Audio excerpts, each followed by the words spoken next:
Videos देखने के लिए सब्सक्राइब करें जनसत्ता.com, बेल आइकन दबाकर पाएं लेटेस्ट नोटिफिकेशंस।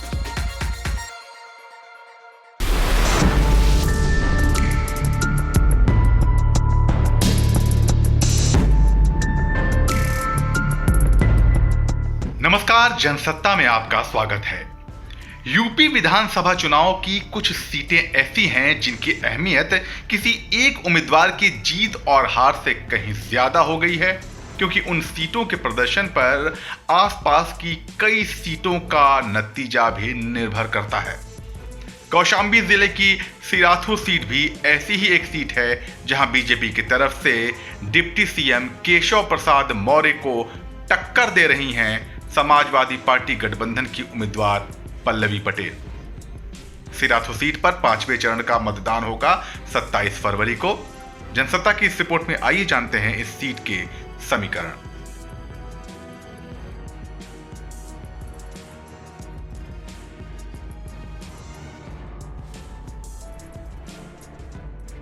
कौशांबी कलेक्ट्रेट में अपना नामांकन दाखिल करते वक्त खुद केशव प्रसाद मौर्य भी जान रहे थे कि इस सीट पर उनका प्रदर्शन न सिर्फ यहां बल्कि पूरे कौशांबी और काफी हद तक पड़ोसी प्रयागराज की सीटों पर भी पड़ेगा।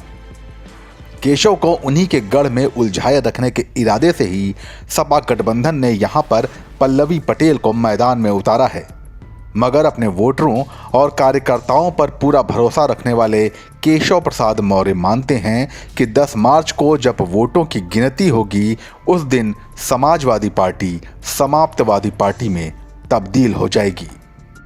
यहाँ मैं देख रहा हूँ कि यह सब उत्साह से लबरेज हैं। मैं कृतज्ञ हूँ सबका, आभारी हूँ सबका। यद्यपि सिराथू विधानसभा क्षेत्र जो है मेरे लिए कोई प्रत्याशी की भूमिका में मैं यहाँ चुनाव लड़ रहा हूँ इस नाते नहीं है, बल्कि यहाँ का हर कार्यकर्ता, यहाँ की एक एक जनता भारतीय जनता पार्टी का प्रत्याशी है, वही चुनाव लड़ रहे हैं, वही चुनाव जिता रहे हैं, अच्छे अंतर जिता पूरा। मैं समझता हूँ 10 मार्च समाजवादी पार्टी समाप्तवादी पार्टी होगी, इसका विश्वास रखिए।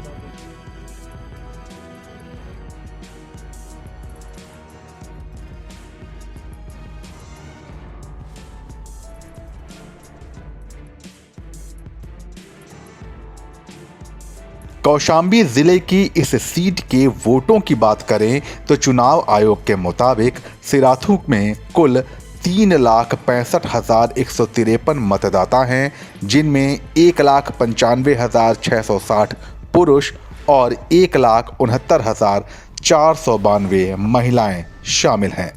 दलित और ओबीसी मतदाताओं का दबदबा इस सीट पर औरों से कहीं ज्यादा है और यही बात इस सीट को खास बनाती है। एक अनुमान के मुताबिक सिराथू में दलित मतदाता करीब 45% हैं, जिनमें पासी वोटरों की संख्या करीब 60,000 है। इसी तरह सिराथू के 24% पिछड़ा वर्ग के मतदाताओं में करीब 20,000 यादव वोटर हैं, जबकि कुर्मी मतदाता भी अच्छी खासी संख्या में हैं। अल्पसंख्यक और सवर्ण वोटर करीब 32% हैं, जिनमें 20,000 की संख्या ब्राह्मण वोटरों की है।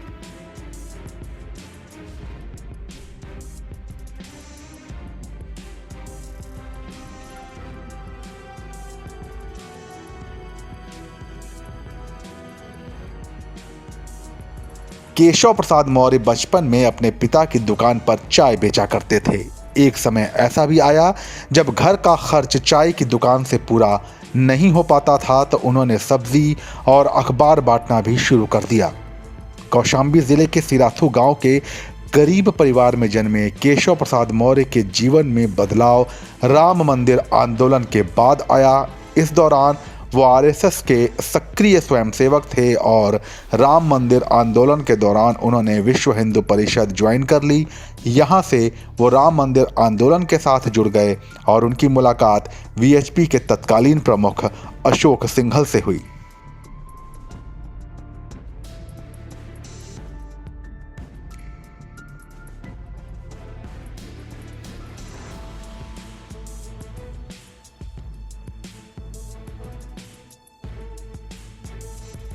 केशव प्रसाद मौर्य की काबिलियत को देखते हुए उन्हें कई आंदोलनों का नेतृत्व सौंपा गया और उन्होंने अपना काम पूरी ईमानदारी से किया। अशोक सिंघल के कहने के बाद वो सक्रिय राजनीति में आ गए और 2004 में उन्होंने इलाहाबाद पश्चिम से चुनाव लड़ा। यहाँ से 2 बार चुनाव लड़ने के बाद भी वो जीत नहीं सके। 2012 में सिराथू से चुनाव जीतकर वो विधानसभा पहुंचे और साल 2014 में उन्हें फूलपुर से लोकसभा का टिकट मिल गया।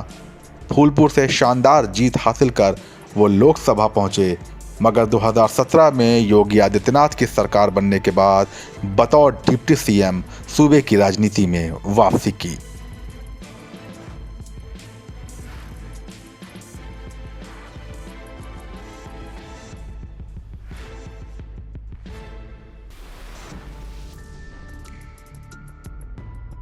अमित शाह के कहने के बाद केशव मौर्य को पार्टी में बड़ी जिम्मेदारी दी गई और पिछड़ों के चेहरे के रूप में उभरते मौर्य को 2016 में यूपी बीजेपी का प्रदेश अध्यक्ष बनाया गया। साल 2017 के चुनाव में बीजेपी की ऐतिहासिक जीत हुई और पार्टी सरकार बनाने में सफल रही। यही वजह थी कि इसके बाद उन्हें बिहार, मध्य प्रदेश और पश्चिम बंगाल समेत कई राज्यों में पार्टी के चुनाव प्रचार की अहम जिम्मेदारी दी गई। अब केशव प्रसाद मौर्य की सबसे बड़ी जिम्मेदारी है कौशाम्बी और प्रयागराज की सीटों पर बीजेपी की शानदार जीत सुनिश्चित करना। आपकी क्या राय है, हमें कमेंट सेक्शन में बताइए और यूपी चुनावों से जुड़ी खबरों के लिए बने रहिए जनसत्ता के साथ।